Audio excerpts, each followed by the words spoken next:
Hello guys, सो आज का topic है making change problem using dynamic programming. So let's start. हम एक क्वेश्चन से देखते हैं। Question 1, explain making change problem using dynamic programming with the availability of following ONC $1, $3, $4, $5 in exchange of $7 using tabulation method of dynamic programming। So एक question में क्या बोला है हमें? ये क्वेश्चन में ये बोला है कि हमें ओवेंसी दी गई है $1, $3, $4 और $5 की। हमें इससे $7 के साथ एक्सचेंज करना है। इन शॉर्ट हमें ये $4 के सिक्के दिए गए हैं, उसे हमें $7 के साथ रिडंडेंट करना है। हमें डेटा रिडंडेंट करना है। जितने कम डॉलर हम यूज कर सकते हैं उतने कम डॉलर में हमें $7 बनाना है। हम इसे एक एग्जाम्पल से देखते हैं तो आपको अच्छी तरह से समझ में आएगा। ठीक है, सो यहाँ पे मैंने 7 डेटा लिए हैं, 0 to 7, और यहाँ पे मैंने पुट किया है $1,345। ठीक है, अब क्या करेंगे? $1 को $1 है तो $1 को हम ये सब के साथ मैच करेंगे। मीन्स ये ₹0 हमें चाहिए तो ₹0 के लिए हम ये $0 के लिए हमें कितने सिक्के चाहिए होंगे $1 के? सो हम 0 ही लेंगे क्योंकि $0 है ना वो। तो फिर $1 के लिए हमें $1 के कितने सिक्के चाहिए? सो 1। $2 के लिए हमें $1 के कितने सिक्के चाहिए? 2। सो 1 के लिए तो हम सारी जगह पे एज इट इज वो वैल्यू ही लिख देंगे। ठीक है, बट अब 3 है तो हम ये दोनों वैल्यू ले सकते हैं। 1 और 3 दोनों डॉलर हम यूज कर सकते हैं। ठीक है, $1 और $3 के सिक्के, दोनों सिक्के हम यूज कर सकते हैं। सो यहाँ पे 0 के लिए तो ऑब्वियसली सब में 0 ही आएगा, 1 के लिए भी सब में 1 ही आएगा और 2 के लिए भी सब में 2 ही आएगा। ठीक है, तो अब हम 3 से देखते हैं। तो यहाँ क्या है? 3 है तो 3 के लिए हमें कितने डॉलर चाहिए? सो हमारे पास अब तो 3 है, 3 का सिक्का है हमारे पास, तो हम यहाँ पे डायरेक्टली लिख देंगे 1।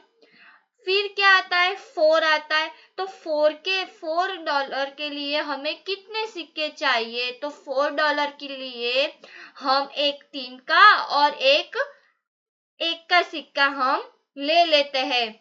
तो कितना हुआ? 2 सिक्के हुए, तो यहाँ पे हम क्या लिख देंगे? 2। ठीक है, फिर आता है $5 के लिए हमें कितने सिक्के चाहिए? सो हम क्या करेंगे उसके लिए? एक तो पहले 3 का सिक्का एक ले लेंगे और 2 1 के सिक्के। तो कितने सिक्के हुए? 3 सिक्के हो गए। अब क्या आएगा? 6 आएगा। तो 6 के लिए हमें कितने सिक्के चाहिए? 2 3 के सिक्के ले लेंगे हम, तो काम बन जाएगा हमारा। तो यहाँ कितने सिक्के? 2 सिक्के। और 7 के लिए 2 3 के और 1 का। सो कितने? 3 सिक्के आएंगे। अब वापस से हम ये 3 का करेंगे। ये 3 अब अवेलेबल है हमारे पास, 1 3 4, 3 सिक्के अब हमारे पास अवेलेबल है। तो 3 सिक्कों के लिए अब हम क्या करेंगे? सो 3 है तो 3 में हमारी मिनिमम वैल्यू हमें मिल गई है, तो अब हमें वो आगे नहीं देखना है। ठीक है, अब 4 का देखते हैं। तो 4 के लिए 1, ठीक है, 4 का हमारे पास अवेलेबल है तो हम ले लेते हैं वो।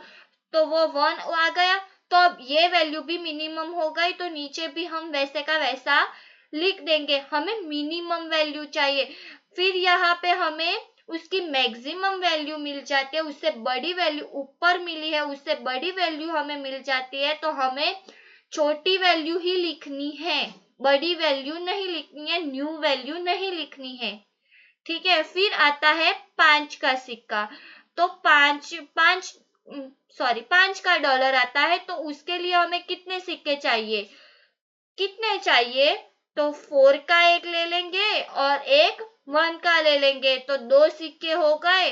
अब 6 के लिए हमें कितने सिक्के चाहिए? एक 4 का और 2 1 के, सो 6 हो जाएंगे। बट ऊपर 2 है और हमारे पास अब मिनिमम वैल्यू कौन सी आई? 3 आई। बट इन दो और 3 में से मिनिमम वैल्यू कौन सी है? 2 है, तो हम 2 ही लिखेंगे, न्यू वैल्यू नहीं लिखेंगे। पता चला आप सबको? फिर आएगा 7 का। सो 7 के लिए 4 और 3 तो 2, सो इसलिए हम यहाँ पे लिख देंगे 2। अब ये यहाँ तक तो हमारी मिनिमम वैल्यू मिल गई थी। सो अब 5 के लिए ही हम ढूंढेंगे। 5 का हमारे पास सिक्का है, अब ये $4 है हमारे पास, तो 5 का है तो हम यहाँ पे लिख देंगे 1।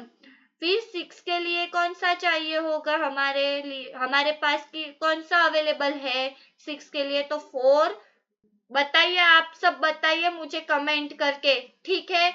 मैं ये दोनों आपके लिए बाकी रखती हूँ और मैं आपको बता देती हूँ कि ये कंप्लीटेड 2 कॉइन से होगा। फर्स्ट ऑफ हमें चाहिए ही चाहिए $4 और $3, जिसमें हमारी सब वैल्यू चेंजेस हुई है। उसमें 1 और 5 में हमने एज इट इज वैल्यू लिखी है ऊपर के लिए ही, बट 4 और 3 में हमने चेंज किया है और 4 प्लस 3 से $7 बन जाता है, तो हमने $4 प्लस $3 लिया है। सो इस क्वेश्चन की मिनिमम डॉलर है 4 प्लस 3, ठीक है? तो हमारा $7 बन जाएगा। सो हमें 1 और $5 की कोई जरूरत नहीं पड़ेगी। इससे आपको अच्छा समझ आया होगा, ऐसा मैं मानती हूँ। Thank you for watching.